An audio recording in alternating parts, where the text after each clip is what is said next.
सुप्रभात प्यारे बच्चों, आज हम हिंदी में व्यंजन के बारे में पढ़ेंगे कि व्यंजन किसे कहते हैं। सबसे पहले हम आज की दिनांक डाल लेते हैं जो कि 1 मई 2020 और दिन जो है शुक्रवार। ठीक है, तो हमारा प्रश्न है बच्चों कि व्यंजन किसे कहते हैं। तो आइए इसका उत्तर देख लेते हैं। व्यंजन वे वर्ण होते हैं जिनका उच्चारण स्वर की सहायता से किया जाता है।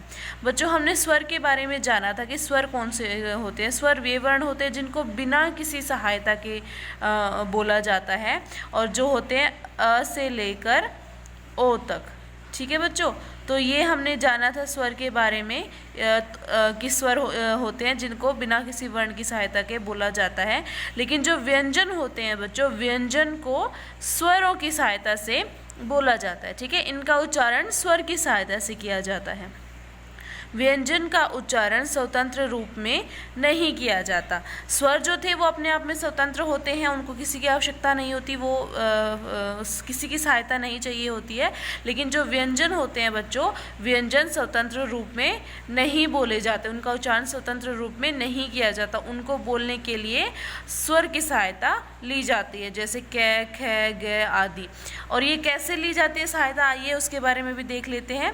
देखिए, जैसे कि यहाँ पे लिखा हुआ है कि सभी व्यंजनों के साथ ए की ध्वनि होती है। ए की, और ए हमारा क्या है, ए है बच्चों हमारा स्वर।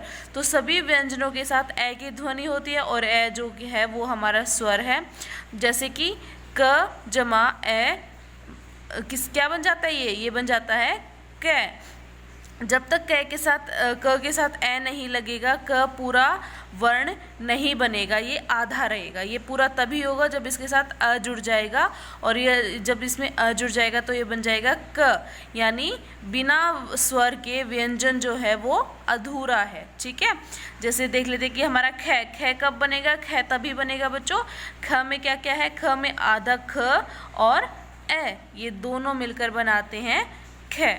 ठीक है बच्चों, इस तरह से हमारे जितने भी ये वर्ण हैं वो जो अ से लेके ओ तक के हमारे वर्ण हैं वो स्वर हैं। स्वर को छोड़कर जितने भी वर्ण हमारे बचते हैं वो उन सभी में स्वर की सहायता ली जाती है उनको बोलने के लिए। ठीक है, तो आप देख लेते हैं कि हमारी हिंदी भाषा में कितने व्यंजन हैं। तो बच्चों, हिंदी भाषा में व्यंजनों की संख्या 33 है। कितने व्यंजन हैं, 33 व्यंजन है, क से ह तक। कहाँ तक, क से लेकर ह तक। ये देखिए बच्चों, इसमें आप देख पा रहे हैं जो ये क से लेकर, जो ये हमारा क है, क से लेकर ह तक के ये जितने भी हमारे वर्ण हैं, जैसे क, ख, ग, घ, ड़, च, छ, ज, झ, य, ट, ठ, ड, ढ, न, ण, त, थ, द, ध, न, प, फ, ब, भ, म, य, र, ल, व, श, श, है। तो ये क से लेकर ह तक के हमारे जितने भी वर्ण हैं बच्चों, ये क्या होते हैं हमारे, ये होते हैं व्यंजन। ठीक है बच्चों, तो हमारे हिंदी में कितने व्यंजन हैं, हिंदी में हमारे 33 व्यंजन हैं। आगे देख लेते हैं। जब किसी व्यंजन में ए नहीं होता तो उसके नीचे एक तिरछी रेखा लगा देते हैं। क्या है बच्चों कि जब किसी व्यंजन में ए नहीं होता यानी स्वर नहीं होता तो उसके नीचे एक तिरछी रेखा, इस तरह से एक तिरछी रेखा लगा देते हैं।